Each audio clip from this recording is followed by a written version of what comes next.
दोस्तों, दिल्ली सिर्फ एक शहर ही नहीं बल्कि एक जिंदा किताब भी है। और आज हम जहां पर आपको लेकर आए हैं वो इस किताब का सबसे पुराना और गहरा चैप्टर है। जी हाँ फ्रेंड्स, हम बात कर रहे हैं साउथ दिल्ली के दिल में कुतुब मीनार के जस्ट पीछे मेहरौली आर्कियोलॉजिकल पार्क की, जहां हर पत्थर अपनी कहानी सुनाता है। सुल्तानों के राज, बुरी बिसरी बातें, पुराने खंडर, किले, मकबरे और सदियों पुरानी विरासत।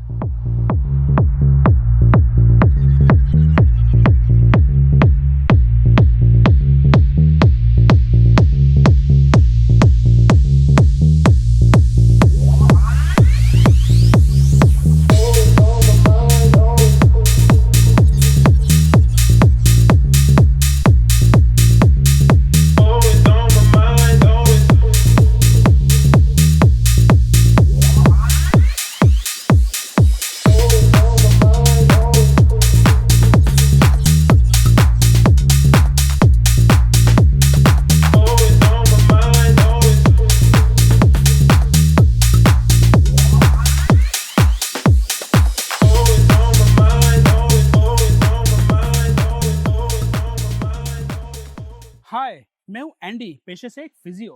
हाय, मैं हूं सैम, पेशे से एक आईटी प्रोफेशनल। वैसे तो हमें पिछले जन्म के लंगोटे यार। लेकिन कुछ तकनीकी खराबियों के कारण मिले हैं इस जन्म में। इस तेज रफ्तार जिंदगी से लाइफ से कुछ मजेदार पलों को चुराते हुए, ले चलते हैं आपको एक अनूठे सफर पर एंडी और सैम के अनोखे अंदाज में। क्योंकि जिंदगी सीरियस है बॉस। लेकिन हम नहीं।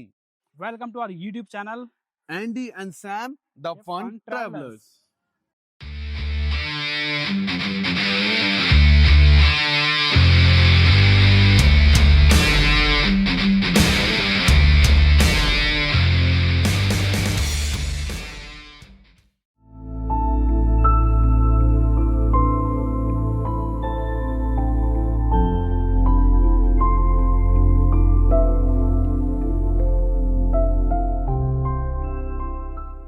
तो अंदर एंट्री लेते ही आपको एक बहुत बड़े एरिया में फैला हुआ दिखाई देता है ये रोज गार्डन, जहाँ के रंग बिरंगे फूल और उनकी खुशबू आपका स्वागत करती है।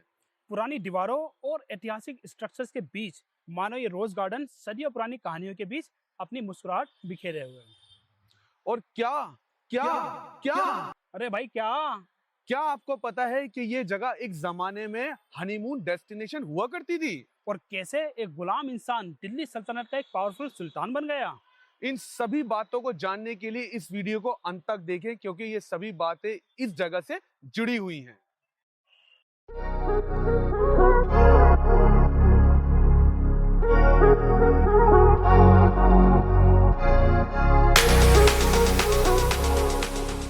मेहरौली आर्कियोलॉजिकल पार्क लगभग 200 एकड़ में फैला महज एक खूबसूरत पिकनिक स्पॉट ही नहीं, बल्कि हजार सालों का एक खूबसूरत सफर है। यहाँ लगभग 100 से ज्यादा हिस्टोरिकल मॉन्यूमेंट्स हैं, जिनकी अपनी एक अलग कहानी है, अपना दर्द है और अपनी शान के साथ वो आज भी यहाँ पर विराजमान है।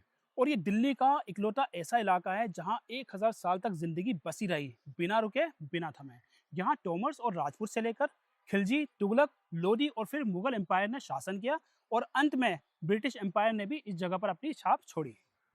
ये जगह सिर्फ एक रुइंस का कलेक्शन नहीं बल्कि दिल्ली की यादें हैं जो वक्त के साथ लगातार चलती जा रही हैं।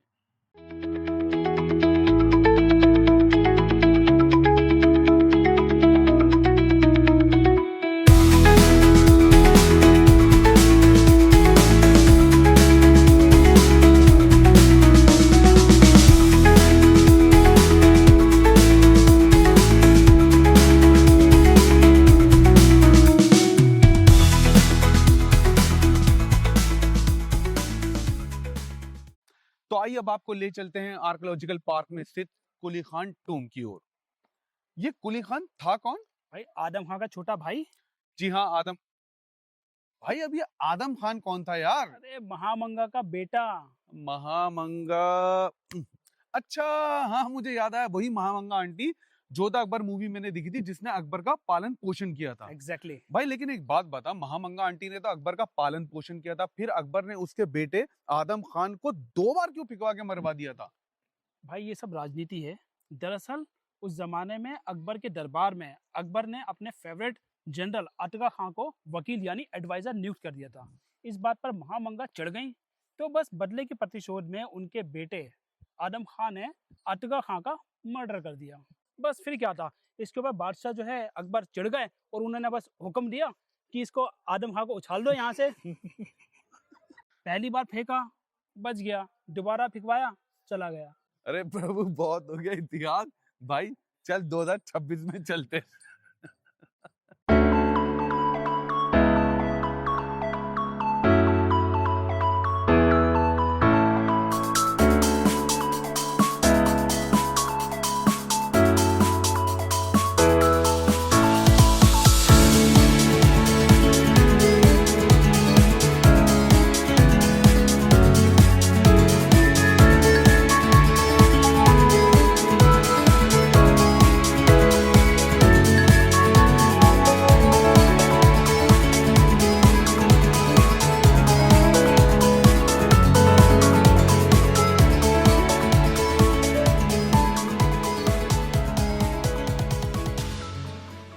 हमारे पीछे जो ये आपको खूबसूरत सी जगह दिखाई दे रही है, इसे कहा जाता है मेटकैफ बोट हाउस। ये ब्रिटिश एरा के एलिगेंस और उनकी शान शौकत का एक जीता जागता नमूना है। इसके बारे में और जानकारी देंगे मेरे फ्रेंड एंडी।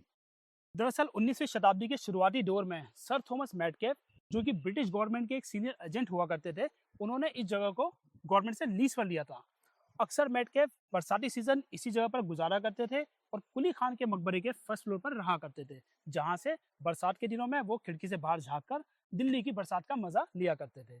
उन्होंने इस जगह को बेहद ही खूबसूरत सांचे में ढालकर यहाँ पर एक पार्क बनवाया और एक आर्टिफिशियल लेक का निर्माण भी कराया, और इस पूरे कॉम्प्लेक्स को उन्होंने नाम दिया दिल खुश।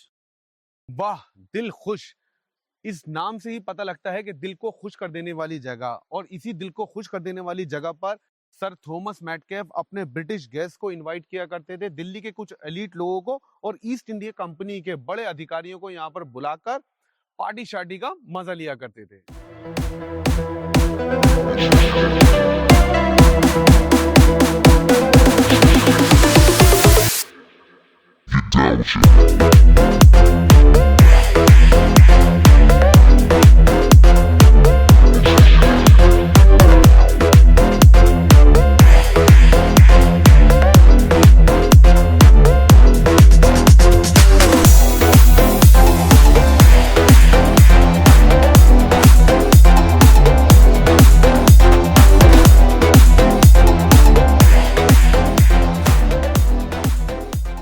सैम, तुम्हें पता है ऐतिहासिक रिकॉर्ड के मुताबिक इस दिलखुश का एक खास पहलू भी है।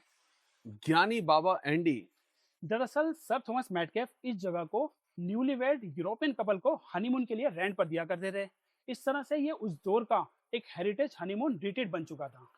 भाई इसका मतलब इसका रेंट तो बहुत ज्यादा होगा। नहीं भाई, इसका इतिहास में वैसे तो इसका कोई रिकॉर्ड नहीं मिलता, लेकिन कुछ लोगों का मानना है कि इसका प्राइस, इसका जो रेंट है, बड़ा ही नॉमिनल हुआ करता था, क्योंकि मेटकेफ का उद्देश्य यहाँ से पैसा कमाना नहीं, बल्कि इस जगह को एक जबरदस्त लीजर डेस्टिनेशन के रूप में विकसित करना था। आज जब आप इस जगह पर खड़े होते हैं तो भले ही ये जगह आपको खंडर लगे, लेकिन ये जगह अपने दौर के प्यार, लीजर और शान शौकत की गवाह है। तभी सच में मैं बोलूं यार, यहाँ पर आते ही इन उछलते हुए फव्वारों को देख के मेरे अंदर रोमांस करने का मन कर गया। और दूसरी बात एक और मैं बोलना चाहता हूँ भाई, अगर मैं मेटकेफ की जगह होता ना तो इस जगह से बहुत ज्यादा रेंट दे के बहुत ज्यादा पैसा कमाता और ये सब वीडियो बनाने की इतनी मेहनत ना करनी पड़ती।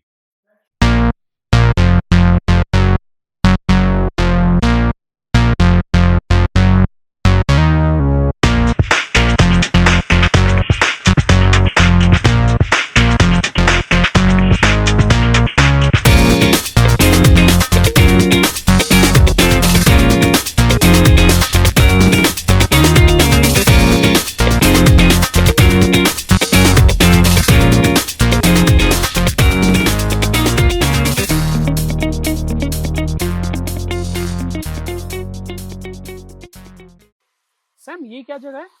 ये झरना कहाँ से आ रहा है?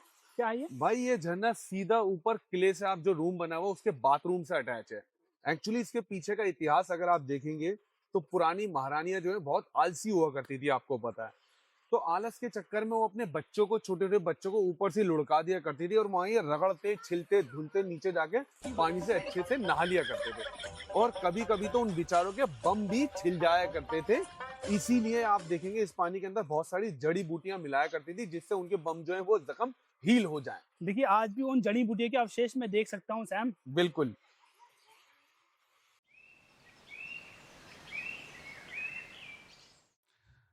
अब हम आपको ले चलते हैं मेहरौली इंटरप्रिटेशन सेंटर, जहां पर अगर अंदर आप जाके देखेंगे, वैसे तो यहाँ पर इन्होंने लॉक कर दिया है, लेकिन अगर आप अंदर जाके देखेंगे तो यहाँ पर दिल्ली के समय समय की यहाँ को झांकियों को दर्शाया गया है। लेकिन इसका अपना एक पुराना इतिहास है, जिसके बारे में ज्ञान देंगे हमारे ज्ञानेंद्र बाबू एनडी।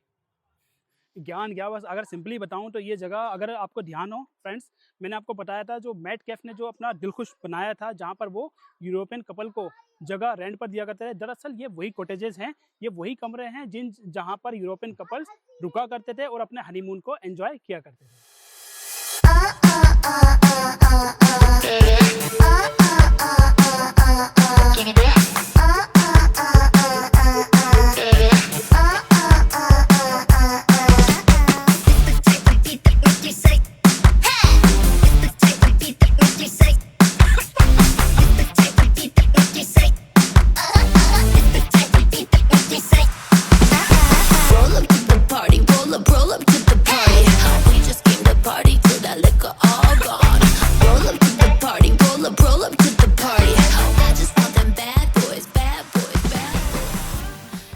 ऐसी खूबसूरत जगह पर कुछ खाने का अलग ही मजा है, जहाँ पर पीछे इतना खूबसूरत नज़ारा हो, लेक हो, फव्वारे हों, सामने हिस्टोरिकल मॉन्यूमेंट्स हों और आपका अच्छा दोस्त।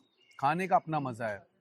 हम बैठे हुए हैं स्टोन कैफे में जो आर्कियोलॉजिकल पार्क में है, लेकिन इसका एक अपना इतिहास भी है, जिसके बारे में ज्ञान देंगे हमारे ज्ञानी बाबा एनडी। इसका अगर इतिहास सिर्फ यही है कि दरअसल ये एक सर्कुलर स्ट्रक्चर है। इतिहास के दस्तावेजों में इसका कहीं जिक्र नहीं है कि ये एक्चुअल में क्या था, किसने बनवाया था, लेकिन सर थॉमस मेटकेफ ने इस जगह को अपने डाइनिंग हॉल के लिए इस्तेमाल किया। यहाँ पर जो पार्टीज किया करते थे, जो उन लोगों के गेस्ट आया करते थे, वो यहीं पर बैठकर अपना लंच, डिनर या अपने मील्स का मजा लिया करते थे।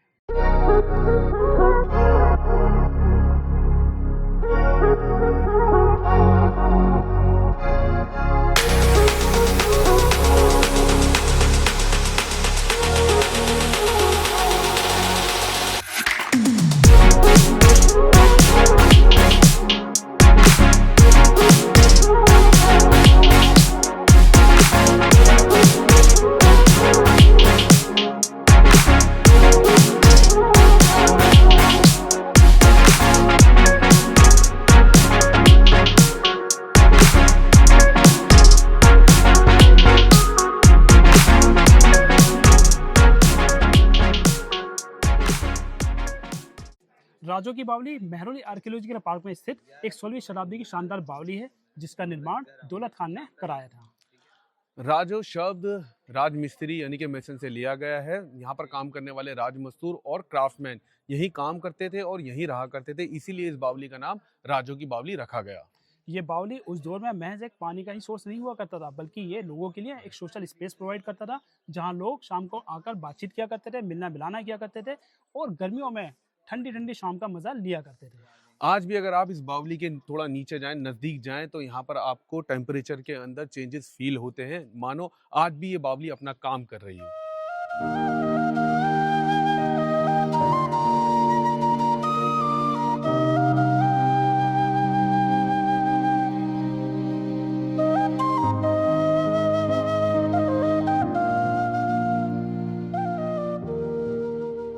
सैम, मेरा एक सवाल है, इस महान बावली का पानी इतना काला क्यों है? देखिए एंडी, आपने सुना होगा पुराने ज़माने में कुछ लोग बावलियों में नहाया करते थे अपने दाने खुजली खारिज को मिटाने के लिए। इसी तरह कुली खान को भी जब जब खुजली हुआ करती थी बरसातों में और उनके दाने निकल जाया करते थे, तो वो इसी पानी में आके, इसी बावली में आके नहाया करते थे। सालों साल वो यहाँ पर आके नहाए और उनकी खुजली मिटाने के लिए इस पानी ने अपनी बलि दी और ये पानी काला हो गया।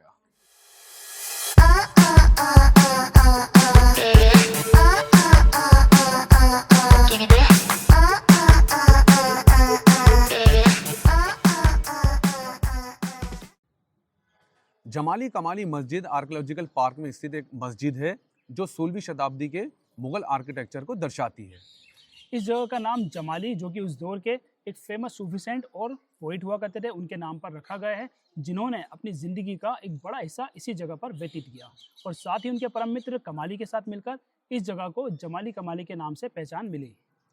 इस मस्जिद के बराबर में ही एक टूम कॉम्प्लेक्स है जहां पर जमाली और कमाली दोनों की कब्रें हैं और कहा जाता है कि वो कॉम्प्लेक्स बहुत ही खूबसूरत है, वहां का आर्किटेक्चर भी बहुत ही खूबसूरत है। हालांकि अभी वो बंद है तो हम वो आपको दिखा नहीं सकते। आज भी इस जगह जब आप आते हैं तो यहाँ पर इतिहास के साथ साथ एक स्पिरिचुअल वाली फीलिंग भी आती है।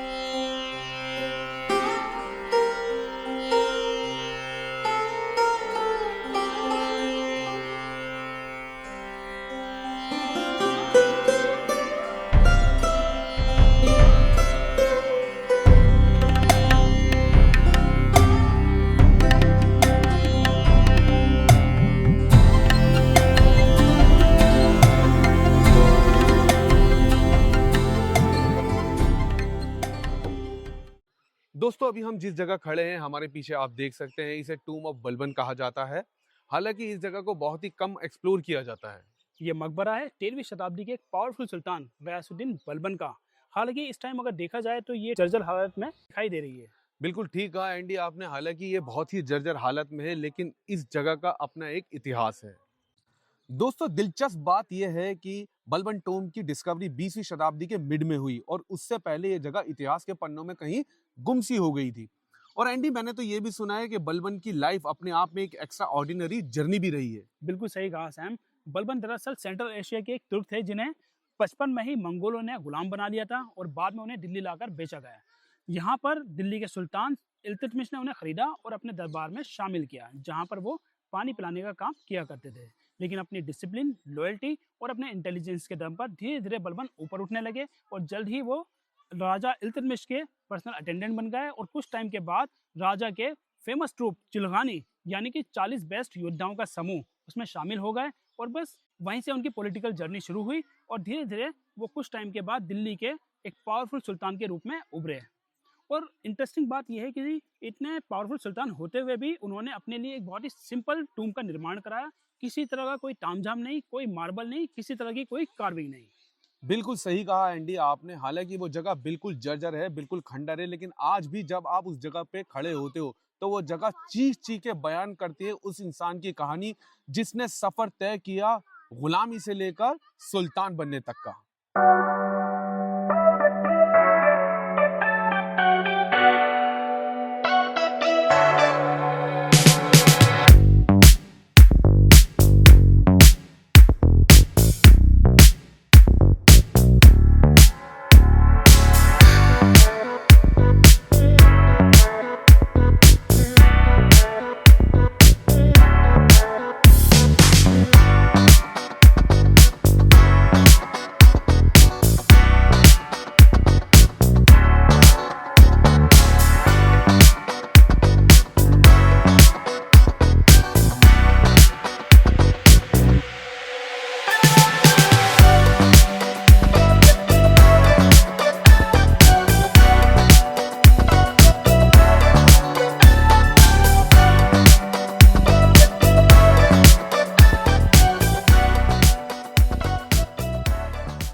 तो दोस्तों ये था आज का हमारा सफर मेहरौली आर्कियोलॉजिकल पार्क का, जहां पर रोमांस, हिस्ट्री और नेचुरल ब्यूटी तीनों एक साथ मिलते हैं और इन्हीं के साथ साथ ये एक बहुत ही खूबसूरत पिकनिक स्पॉट भी है। सच मानिए फ्रेंड्स, यहाँ की वाइब्स ही अलग है। हर पत्थर, हर स्ट्रक्चर मानो अपने अपने दौर की कहानी सुनाने के लिए बेताब हो। तो आज का ये हमारा सफर यहीं समाप्त होता है। मिलते हैं हमारी अगली वीडियो में कुछ अलग मजेदार अनसुनी कहानियों के साथ। टिल देन हंसते रहिए, हंसाते रहिए घूमते रहिए और घुमाते रहिए, क्योंकि जिंदगी गुल नहीं गुले गुलजार है। And please don't forget to like, subscribe and share the video. Thank you.